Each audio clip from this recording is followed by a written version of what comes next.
The old wooden fence needed fixing again. That's what Tom Wilson thought as he watched his daughter Lily run across the field, her pigtails bouncing with each step. It was a warm spring day in Kentucky, the kind that made you glad to be alive and breathing the fresh country air. "Daddy, when is he coming? Is he here yet?"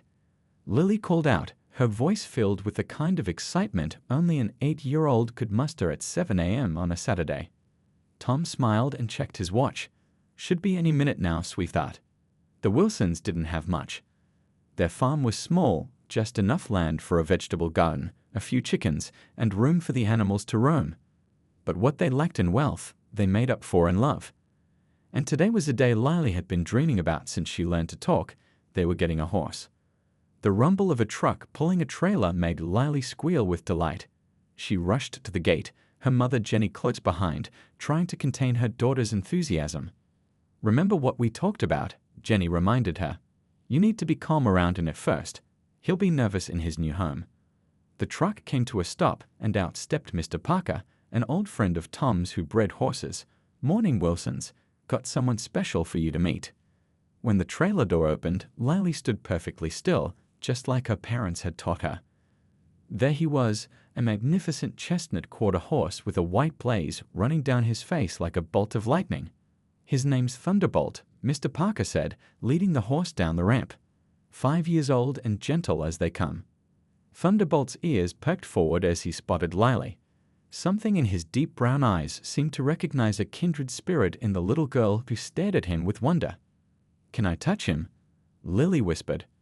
Mr. Parker nodded, and with slow, careful steps, Lily approached the horse. She reached out her small hand, and Thunderbolt lowered his head to meet her. The moment her fingers touched his velvet nose, a connection was formed that would shape both their lives forever.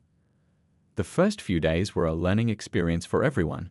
Tom built a shelter in the paddock, while Jenny made sure they had all the supplies needed. But it was Lily who took to horse care like she was born for it. She absorbed every bit of information from books, from Mr. Parker's visits, from the local 4-H club meetings. By summer, Lily and Thunderbolt had developed a routine. She would race home from school, finish her homework in record time, and dash to the barn. First came grooming. Lily standing on a wooden stool to reach Thunderbolt's back, brushing until his coat shone like polished copper in the sun. Then came feeding, where Lily measured his grain with scientific precision, adding the occasional apple or carrot as a special treat. But the best part was their rides. At first, Tom or Jenny always led them around the paddock, Lily perched proudly on Thunderbolt's back. By the end of that first year, under careful supervision and with proper safety gear, Lily was guiding Thunderbolt through the gentle rolling hills of their property. "Look at her go," a neighbor once remarked to Tom. "Never seen a horse and rider so in tune with each other." It was true. When Lily rode Thunderbolt, they moved as one. She didn't need to tug on the reins or give loud commands. A gentle shift of her weight, a soft word in his ear, and Thunderbolt understood exactly what she wanted. As the seasons changed from summer to fall, from winter to spring, and back to summer again, their bond only grew stronger. Thunderbolt wasn't just a pet or a hobby, he became Lily's confidant, her best friend. She told him about her day at school, about the math test she aced, about the friend who didn't invite her to a birthday party. "He listens better than most people," Jenny told her sister on the phone.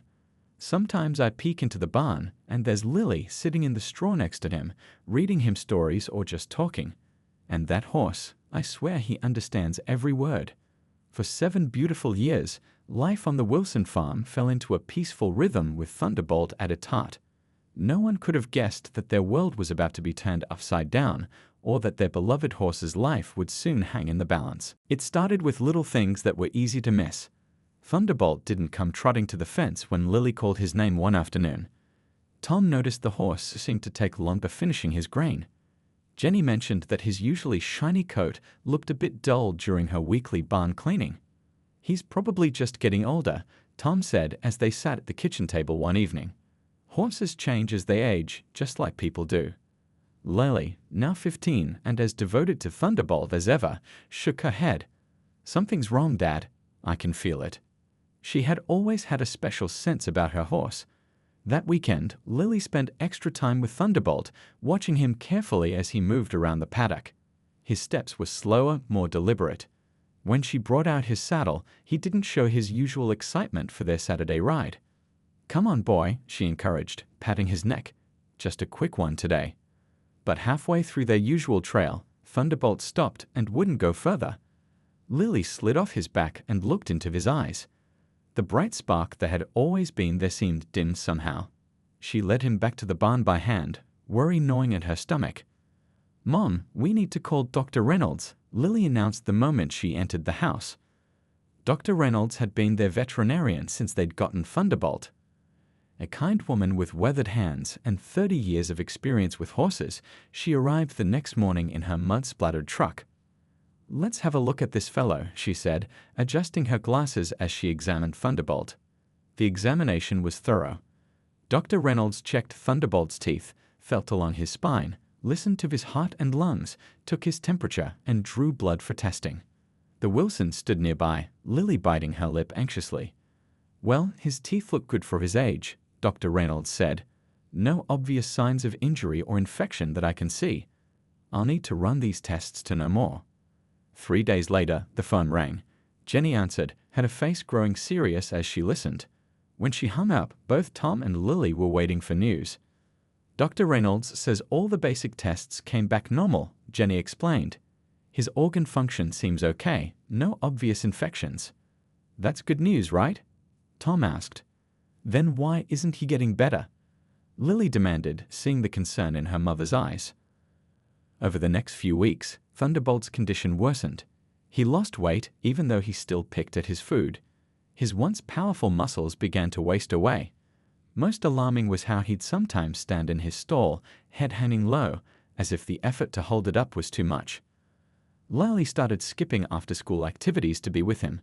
Her friends texted, wondering where she disappeared to, but Thunderbolt needed her more than she needed math club or soccer practice. One evening, she sat on a hay bale outside his stall, flipping through old photo albums. There was Thunderbolt on the day he arrived, looking regal and strong. There they were at the county fair 3 years ago, where they'd won a blue ribbon in the junior showmanship class. And from last summer, a photo of them swimming in the pond, Lily laughing on his back. "We're going to figure this out," she promised him, reaching through the stall bars to stroke his nose. Dr. Reynolds returned with more specialized tests. She checked for parasites, took x-rays, and even brought in an equine dental specialist. Nothing provided answers. "We could try a course of broad-spectrum antibiotics," she suggested, "and maybe some pain medication to keep him comfortable while we figure this out."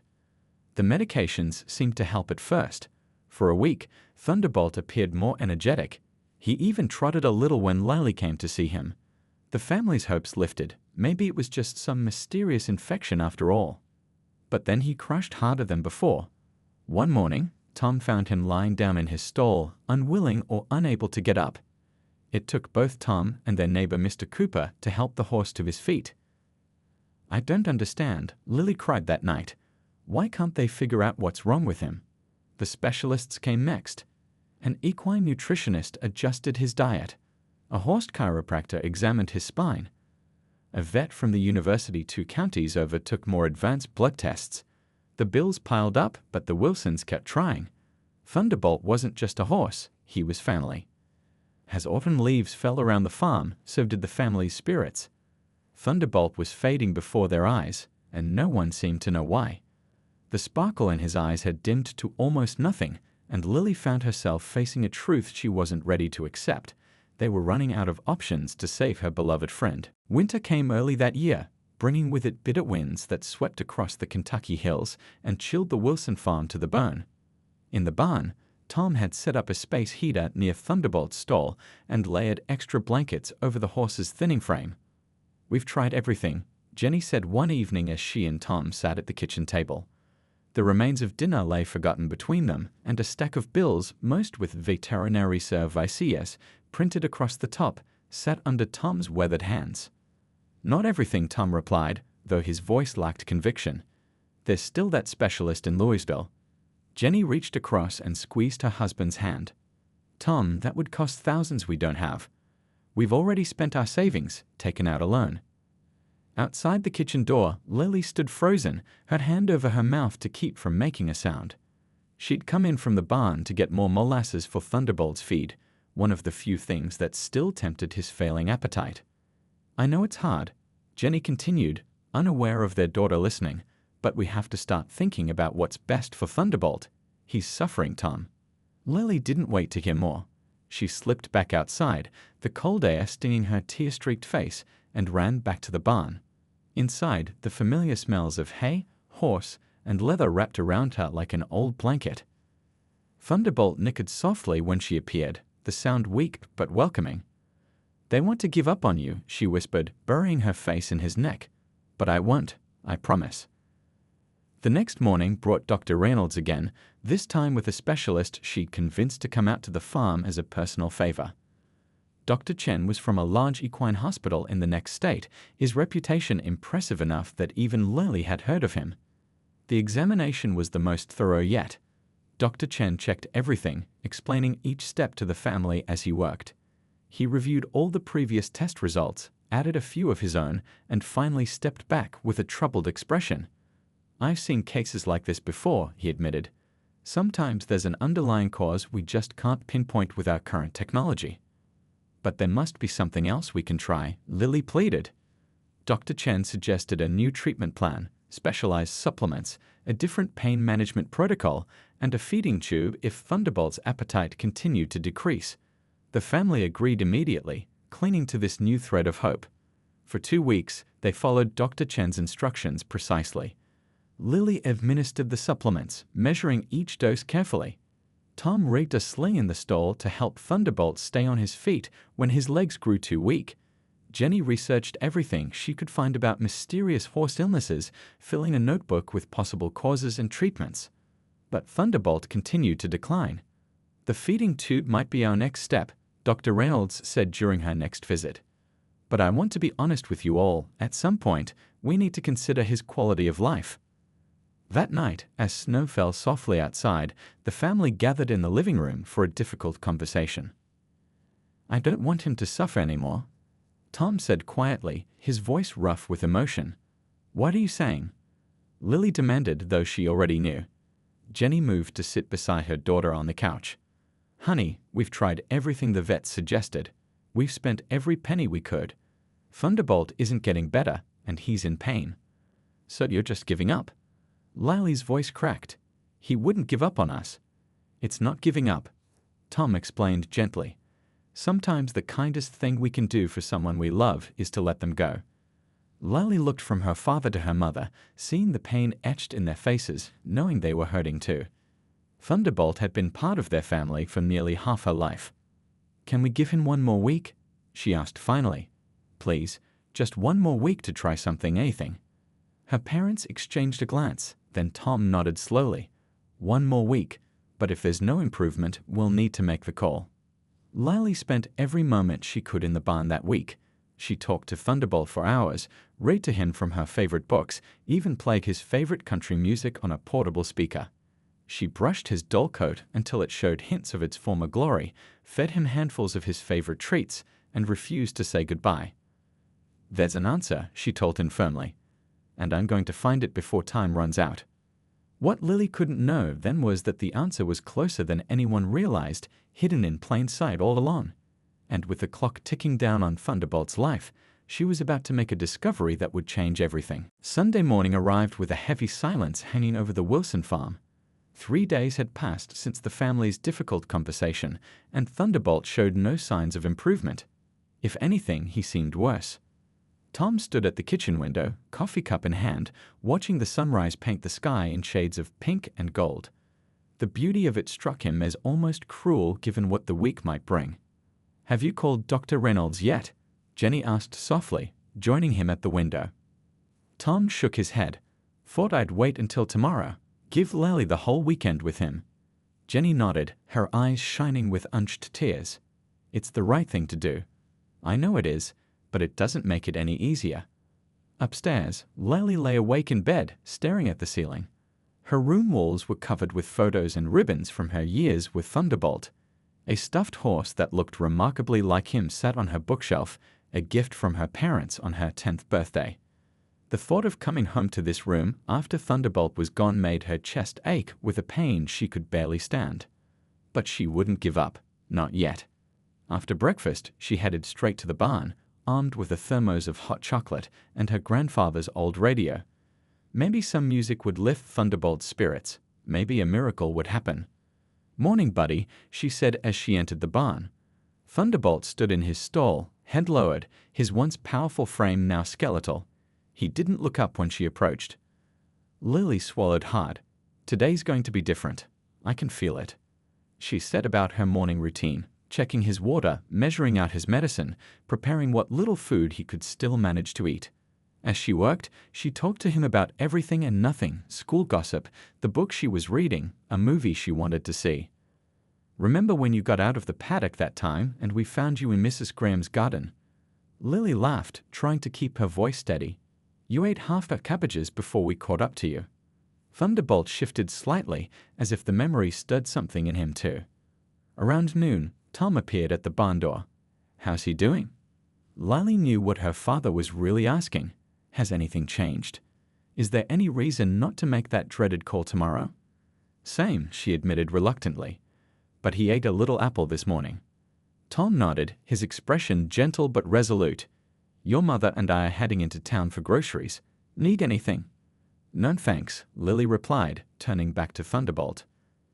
After her parents left, the reality of the situation crashed over Lily in waves. This could be her last full day with her best friend. By this time tomorrow, he might be gone forever. "I'm not ready," she whispered, pressing her forehead against Thunderbolt's neck. "I'm not ready to say goodbye." Outside, dark clouds gathered, and soon rain began to fall, drumming against the barn roof. The sound was usually comforting, but today it felt like the sky was crying along with Lily. Hours passed as she sat on a hay bale next to Thunderbolt's stall, flipping through an old photo album and telling him stories from their years together. Eventually, her voice grew hoarse, and she fell silent, just being with him in the quiet barn as the storm raged outside. In the late afternoon, the barn door creaked open, and Mr. Cooper, their elderly neighbor, stepped inside, shaking raindrops from his jacket. "Your folks asked me to check on you too," he said, his voice gruff but kind. "Storm's getting worse." Lily nodded. "We're okay." Mr. Cooper moved closer, his weathered face softening as he looked at Thunderbolt. He was something special, wasn't he? Never seen a horse with more heart. Lily corrected sharply. "He is something special." The old man nodded. "Course he is." He stood awkwardly for a moment, then added, "Your daddy told me about tomorrow." "I'm real sorry, Lily." "It's not happening," she said firmly. "We're going to find a way to make him better." Mr. Cooper didn't argue. He'd known Lily since she was a baby, knew how stubborn she could be when she set her mind to something. Instead, he simply patted her shoulder and said, "I'll be around if you need anything," before heading back into the rain. As evening approached, Lily's parents returned, calling for her to come to dinner. She refused to leave the barn. "I'll bring you a plate," Jenny promised, understanding in her eyes. When her mother returned with food and a lantern in case the storm knocked out the power, she found Lily curled up against Thunderbolt, who had lain down in his stall. "He's so tired, Mom," Lily whispered. "He's fighting so hard." Jenny set down the plate and lantern, then knelt beside her daughter. "I know, sweetheart. He loves you so much." As darkness fell completely, the rain stopped, and an eerie quiet settled over the farm. Tomorrow loomed like a shadow, and as midnight approached, Lily made a decision. If these were to be Thunderbolt's final hours, she wouldn't waste a single one of them sleeping. She would stay with him all night, until the very end. What she didn't know was that before the sun rose again, everything would change. The night hours crept by slowly. Lily sat with her back against the stall wall, occasionally dozing but mostly just watching Thunderbolt breathe. Each rise and fall of his chest felt precious now, each moment together a gift she was desperately trying to memorize. "Remember our first trail ride?" she whispered, her voice barely audible over the soft sounds of the barn at night. "I was so scared to cross that little creek, but you just walked right through it like it was nothing. You've always been braver than me." Thunderbolt's ear twitched, turning slightly toward the sound of her voice. Around 3 in the morning, Lily's stomach growled, reminding her of the dinner she'd barely touched. She reached for the sandwich her mom had brought and unwrapped it from its plastic covering. As she took a bite, Thunderbolt raised his head, nostrils flaring slightly at the smell of food. "You hungry too, boy?" she asked, surprised by this small sign of interest. It had been days since he'd shown any enthusiasm for eating. Lily fumbled in her pocket and pulled out a carrot she'd brought from the kitchen. Breaking off a small piece, she held it out to Thunderbolt. To her delight, he stretched his neck toward her hand and gently took the carrot piece. "That's it," she encouraged, breaking off another small chunk, just a little bit at a time. For the next 10 minutes, Lily fed Thunderbolt tiny pieces of carrot, her heart lifting with each one he accepted. It wasn't much, but it was something, a tiny flicker of the old Thunderbolt. Determined to keep this small momentum going, Lily decided to check if there were any apples left in the feed room. Thunderbolt had always loved apples, especially the sweet red ones Tom brought home from the farmer's market. The old barn door creaked as she pushed it open. Inside the small feed room, moonlight streamed through a window, casting long shadows across the floor. Lily flicked on the lantern her mother had left and began searching through the bins and shelves. She found a slightly wrinkled apple in a paper bag and grabbed it, then turned to head back to Thunderbolt. As she moved, her boot caught on something and she stumbled, dropping both the apple and the lantern. The light rolled across the floor, its beam sweeping over the feed bins. "Great," she muttered, bending to retrieve the fallen items. As she picked up the apple, something unusual caught her eye. The lantern's beam had come to rest on Thunderbolt's feed bin, and in the harsh light, she noticed something sparkling in the grain. Curious, Lily moved closer. She dipped her fingers into the grain and pulled out a handful, spreading it on her palm. There, mixed with the oats and pellets, were tiny flecks of something. They glinted in the lantern light, shiny and metallic. "What in the world?" Lily whispered, examining the strange particles more closely. She dumped the handful of feed back into the bin and moved the lantern to examine the bin itself. The metal container had been in the barn for as long as she could remember. Tom had found it at a farm auction years ago, proud of the deal he'd gotten on the sturdy old bin. But now, looking at it with fresh eyes, Lily noticed something she'd never seen before. On the inside of the bin, just below the rim, the metal was flaking and corroding. Small pieces had broken off and were mixing with Thunderbolt's food every time they filled it. A memory flashed in Lily's mind, her science teacher, Mrs. Patterson, talking about how certain metals could be toxic to animals. Could this be what was making Thunderbolt sick? Her heart racing, Lily grabbed a small paper bag and carefully scooped some of the feed with the metal flakes into it. She needed to show her parents right away. Rushing back to Thunderbolt's stall, she knelt beside him. "I think I found something," she told him, excitement making her voice shake. "I think I know what's been making you sick." Thunderbolt blinked slowly, and Lily could have sworn she saw a glimmer of hope in his eyes. Unable to wait until morning, Lily ran through the dark yard to the house, her boots splashing through puddles left by the earlier rain. She burst through the kitchen door, calling for her parents. Tom appeared first, rumpled from sleep, alarm on his face. "Lily? What's wrong? Is it Thunderbolt?" "I found something," she gasped, holding out the paper bag. "In his feed, there's metal in it." Jenny appeared in the doorway, pulling a robe around herself. "Metal? What do you mean?" "The feed bin is breaking apart inside," Lily explained in a rush. "Little pieces of metal are getting into his food. Every time we feed him, he's eating metal." Tom took the bag, peering inside. His expression changed from confusion to shock as he poured some of the contents onto the kitchen table and saw the metallic flakes glinting under the overhead light. "Good Lord," he breathed. "Could this be what's been making him sick all this time?" Jenny was already reaching for the phone. "I'm calling Dr. Reynolds, right now." As her mother dialed, Lily felt a surge of hope unlike anything she experienced in months. They had been looking for an answer for so long, and it might have been right under their noses the entire time. "Hold on, Thunderbolt," she whispered. "Just hold on a little longer." Dr. Reynolds arrived at the Wilson farm just after sunrise, her truck kicking up dust on the gravel driveway. Despite the early hour and the hasty phone call that had dragged her from bed, she looked alert and focused.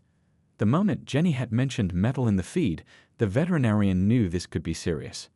"Show me," she said briskly, following the family to the kitchen where Tom had spread some of the contaminated feed on a white plate.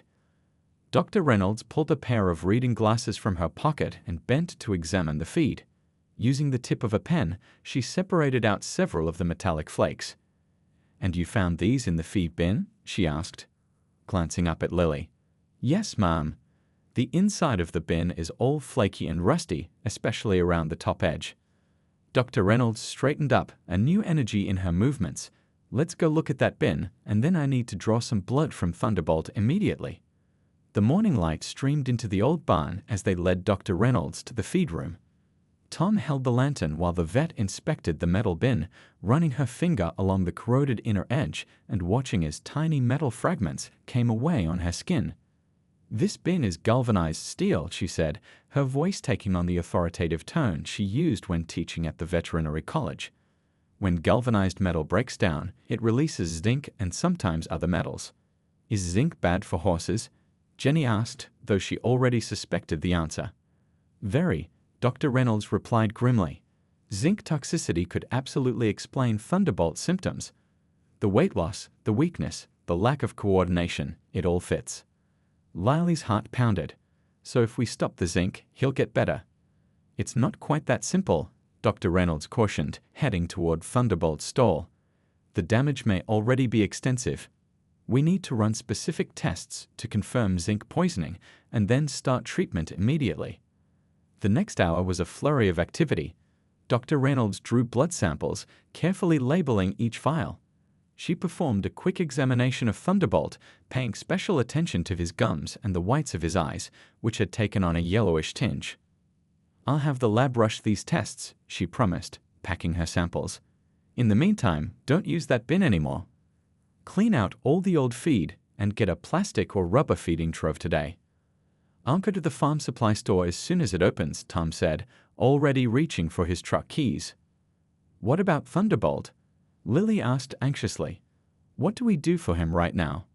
Dr. Reynolds squeezed Lily's shoulder. "We'll start treatment before we even get the test results back. I have some medications in my truck that can help bind the zinc in his system so his body can get rid of it." While Tom headed to town for new feeding equipment, Dr. Reynolds gave Thunderbolt the first in what would be a series of treatments. Jenny and Lily watched as she administered medication through an IV line, explaining each step of the process. "This is called chelation therapy," she told Lily. "These special medications bind to the metals in Thunderbolt's bloodstream and help his body eliminate them. It's like sending in little cleanup crews to gather all the bad stuff." By mid-afternoon, the first round of treatment was complete. Dr. Reynolds packed up her supplies and prepared to leave, promising to return the next day. "So he's going to be okay?" Lily asked, her voice small but hopeful. Dr. Reynolds chose her words carefully. "Thunderbolt is very sick, and healing takes time. But now that we know what we're fighting, we have a much better chance of helping him recover." As the vet's truck disappeared down the driveway, Lily returned to Thunderbolt's stall. The horse was resting quietly, the IV line removed for now.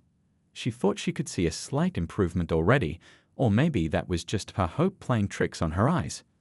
Tom returned from town with not just a new rubber feeding trough, but also with special chelation supplements Dr. Reynolds had called ahead to order. The farm store owner, who'd heard about Thunderbolt's condition from town gossip, had thrown in a bag of premium horse feed at no charge. "Half the town's pulling for him now," Tom told Lily with a smile. "Mrs. Allen at the store says her prayer circle is adding him to their list." That evening, the family gathered around the kitchen table, a cautious optimism replacing the heavy sadness of the day before. The appointment to put Thunderbolt down, scheduled for that very morning, had been cancelled. Instead, they were discussing treatment schedules and recovery plans. "Dr. Reynolds says it could be a long road," Jenny reminded them gently. "We shouldn't expect miracles overnight." "But we found the cause," Lily insisted. "After all this time, we finally know what's wrong with him." "Thanks to you," Tom said, squeezing his daughter's hand. "If you hadn't noticed those metal flakes." The thought hung in the air, unfinished. They all knew what would have happened if Lily hadn't made her discovery when she did. Later, as dusk settled over the farm, Lily sat beside Thunderbolt, reading aloud from one of her favorite books. The horse's eyes, which had been dull for so long, seemed to follow her movements more alertly than before. "We're not saying goodbye," Lily told him firmly. "We're saying hello to getting better." Spring came to the Wilson farm, painting the Kentucky hills with wildflowers and fresh green grass. 6 months had passed since that fateful night when Lily discovered the metal flakes in Thunderbolt's feed bin. 6 months of treatments, worry, hope, and slow but steady healing. Lily stood at the paddock fence, watching as Thunderbolt trotted along the perimeter, his coat once again shining in the morning sunlight. Dr. Reynolds stood beside her, making notes on a clipboard. "I wouldn't have believed it if I hadn't seen it with my own eyes," the vet said, smiling as she watched the horse. "His blood work is almost completely normal now." The journey hadn't been easy.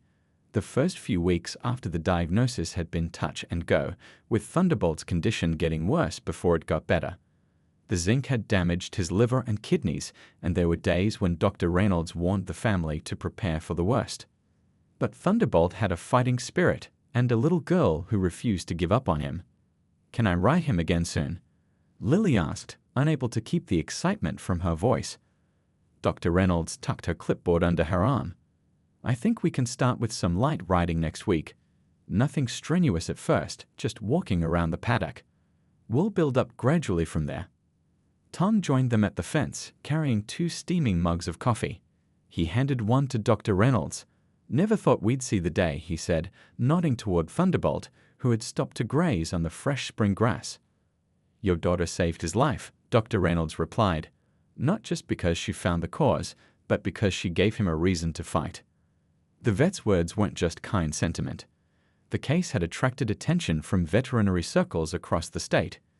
Dr. Reynolds had written a paper about Thunderbolt's zinc poisoning for a veterinary journal, highlighting how easily metal toxicity could be overlooked in horses with mysterious illnesses.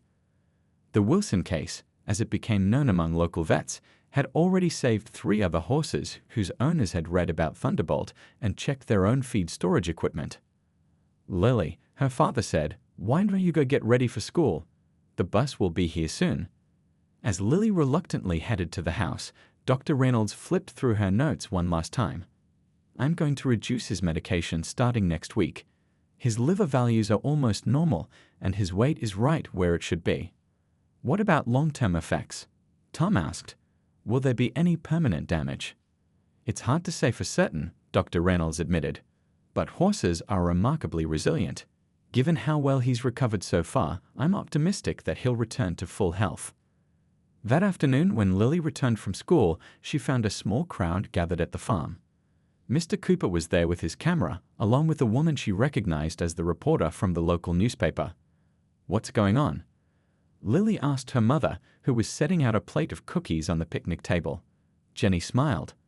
"They're doing a little story about Thunderbolt, and about you." For the next hour, the reporter asked questions while Mr. Cooper took photographs. Lily felt shy at first, but when they asked about how she discovered the metal in the feed, her enthusiasm took over. She showed them the new rubber feeding trough and explained how the chelation therapy worked, repeating the information Dr. Reynolds had taught her. "And how does it feel to have saved your horse's life?" the reporter asked. Lily thought for a moment, looking over at Thunderbolt, who was watching the proceedings with curious eyes. "It feels like everything worked out the way it was supposed to," she said finally. "Like we were meant to find the answer." The story appeared in the weekend edition of the paper, complete with a photo of Lily and Thunderbolt standing together in the spring sunshine. The headline read, "Local Girl's Discovery Saves Beloved Horse." The article spread further than anyone expected. A state veterinary association contacted Lily's school, asking if she could speak to young students interested in animal care. Dr. Reynolds received calls from colleagues across the country wanting more information about the case. But the most meaningful moment came one warm evening in late spring when Lily and Thunderbolt took their first real ride since his illness. It was just a gentle walk around the pasture, Tom walking alongside them just in case, but to Lily, it felt like flying. As the sun began to set, casting long shadows across the farm, Lily leaned forward and wrapped her arms around Thunderbolt's neck. "We did it," she whispered into his ear. "We didn't give up." Thunderbolt nickered softly in response, as if to say he had never doubted her for a moment. As they made their way back to the barn, Jenny snapped a photo of the two of them silhouetted against the sunset, a picture that would hang on the wall of Lily's room for years to come, a reminder that sometimes love and determination can make all the difference. And in the years that followed, whenever someone in town faced a seemingly impossible challenge, folks would often say, "Remember Thunderbolt's story." Sometimes the answer is right there in front of you. You just have to look closely enough to find it.